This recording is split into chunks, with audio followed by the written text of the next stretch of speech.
These are the examples for Algebra 1A, Credit 3, Lesson 5.2. In Lesson 5.2, we're going to be learning about x and y intercepts, finding them given an equation. And then towards the end of the lesson, we're going to have a word problem where we're going to actually use the intercepts to graph an equation and then to answer some questions about the equation. All right, so looking at our examples for 1 and 2. So for number 1, they're asking for the x-intercept. And when we're trying to find the x-intercept, let's back up a little bit.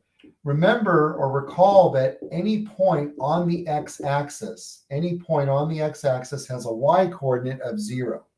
And so what we're going to do is substitute 0 in place of y and then solve the equation to find the x-intercept.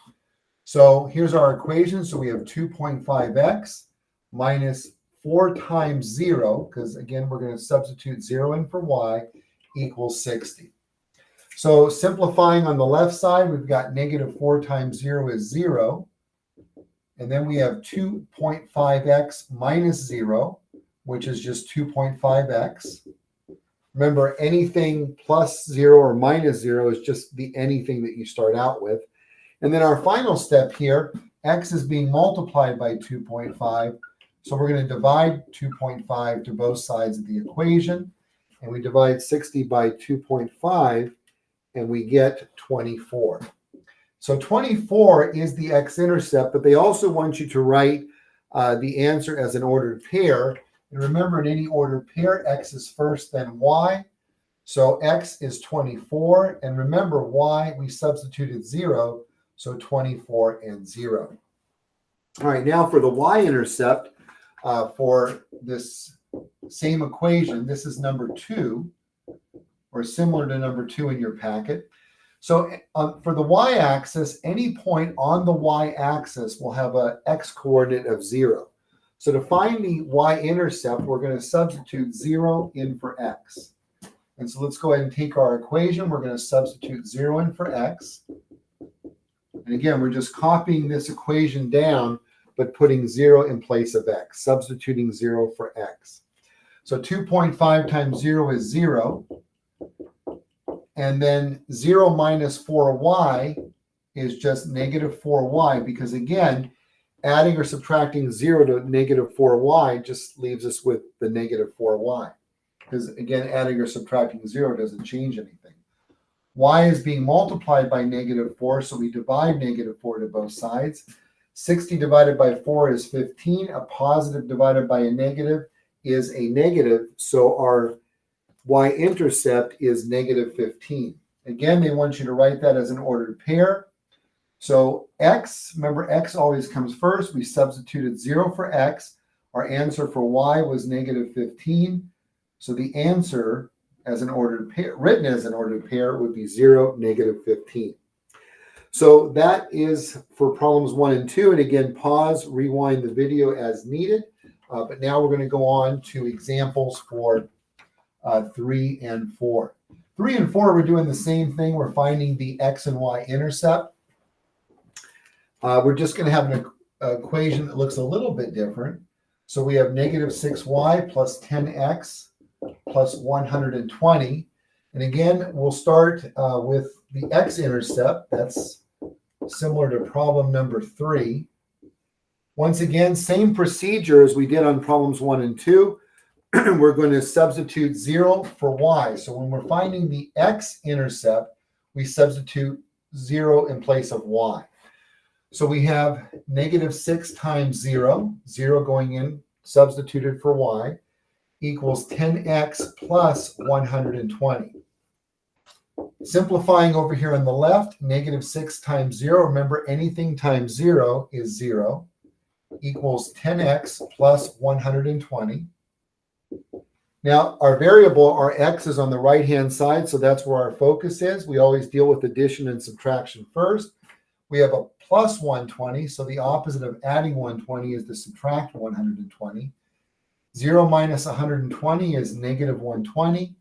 We bring down the 10x, and of course, the 120s cancel out because that's the reason why we subtracted 120. X is being multiplied by 10, so we divide 10 to both sides. And moving x over here to the left, negative 120 divided by 10 would be negative 12, because a negative divided by a positive is a negative. Writing that as an ordered pair, x is negative 12. And remember, y is 0 because that's what we substituted in place of y. So our answer written as an ordered pair would be negative 12 and 0. All right, now to find the y-intercept, which is what you're doing on problem number 4. Remember, again, just like we did on problem number 2, we're going to substitute 0 in place of x and then solve for y. So we have negative 6y equals 10 times 0, because we're substituting 0 for x, plus 120. So we have some simplifying that we can do. We're going to bring down that negative 6y, but there's a couple things we can simplify over here. 10 times 0, and we're going to multiply first, because remember, the order of operations tells us multiply, then add. So 10 times 0 is 0, and 0 plus 120 is 120. Again, adding or subtracting 0 doesn't change anything. Y is being multiplied by negative 6, so we're going to divide negative 6 to both sides. The negative 6's cancel out. 120 divided by 6 is 20. A positive divided by a negative is a negative.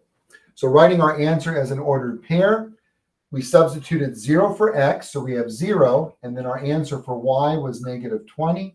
So 0 and negative 20 is our answer. All right, so these were the examples. Well, we didn't write it up here, did we? That was for 3 and 4, and so those are the examples for 3 and 4. All right, and that finishes off page 21. Over to page 22, where we're doing problems 5 through 8, and let's go ahead and erase this.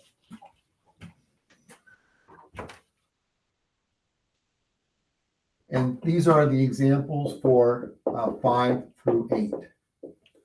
All right, so we're going to read the word problem, and then we're just going to use our own equation to solve. It says Alex is rock climbing El Capitan, a rock formation that is 3,000 feet above ground level.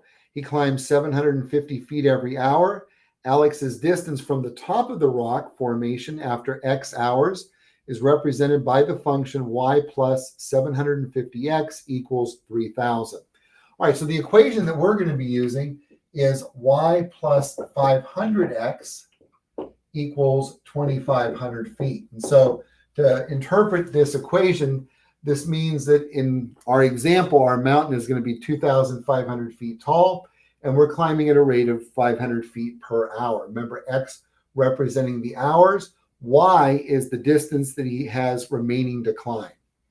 All right, so numbers 5 and 6 ask us to find the x-intercept and the y-intercept. So we're going to do that one more time. To find the x-intercept, we're going to substitute 0 for y. So we have 0 plus 500x equals 2,500. 0 plus 500x is 500x. We bring down the 25 or 2,500. X is being multiplied by 500. So we divide by 500 to both sides. The 500s cancel out. 2,500 divided by 500 is 5. Writing that as an ordered pair, remembering to put our x first. X is 5. And we substituted 0 in for y. And so our x-intercept would be at 5 and 0. To find the y-intercept, we're going to substitute 0 in for x. Make that a little bit neater there. So we have y plus 500 times x. Whoops. No, put a plus there. There we go. Equals, there we go, 2,500. So y plus 500 times x. Remember, we're substituting 0 for x equals 2,500. So we're going to start by simplifying 500 times 0, which is just 0. And then y plus 0.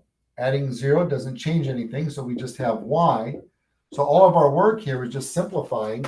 500 times 0 is 0. Y plus 0 is just y. And that's it. Y is isolated. So y equals 2,500. Writing that as an ordered pair. X was 0. Y was 2,500. So 0, 2,500. All All right, so now we have our intercepts, and then on problem number 7, they want us to graph. So let's go ahead and put a graph up here. And we're not going to write all the numbers here, but it'll be very similar to what you see in your packet. And then on the y-axis, we're going to go by, we'll put the 250 marks like in your packet, but we're just going to write every 500. So 0, 250, 500, 750, 1,000, 1250, 1,500, 1,750, 2,000, and etc. All right, so there we go. Yeah, that's everything. So our x-intercept, remember, is at 5 and 0. So we're going to find, here's the x-axis. We're going to find 5 on the x-axis and put a point right on the x-axis. Our y-intercept was 2,500. So we're going to find 2,500 on the y-axis and put a point right there. And then all we have to do is connect those points, and we have our graph. Notice we're not going to extend them any further than the points, because for this problem that's dealing with hours, by the way, the x-axis is your hours, and then the height or distance remaining to the top. So let's see if we can squeeze that in here. Distance or distance remaining is a y-axis. And so the reason we're not going to extend it any further than the points, because then we either get into negative values for x, the time, or negative values for the height. And within the context of this word problem, negative values have no meaning. And so that's why we're just going to connect the points, and then that's all we have to do. All right, so that's 5, 6, and 7. For number 8, it's just asking you to identify what the x-intercept and y-intercept represent. So let's go ahead and talk about that quickly. For the x-axis, x is the time or the hours that he takes to climb to the top of the mountain of El Capitan. Whereas the y-axis represents the height to the top, or the height or the distance remaining. I guess we can just call this height as well, or height to the top of El Capitan. It starts out at 2,500 because when he's at the bottom of the mountain, he still has 2,500 feet to climb. As Alex climbs the mountain, the height or the distance remaining to the top decreases, and finally at the end of his climb at 5 hours, he reaches the top of El Capitan. So again, to help you with number 8, the x-axis represents the number of hours that it's taking him, or the x-intercept as well, the hours to reach the top of El Capitan, whereas the y-axis represents the height, is referring to the height of El Capitan. So read those carefully, as those answer choices on number 8 are similar. You're going to mark the 2 correct answers on number 8, 1 for the x-intercept and then 1 for the y-intercept. All right, so again, pause, rewind the video as needed, and do your best with the work, and good luck with the work, and take care, God bless, and we'll see you in the next video.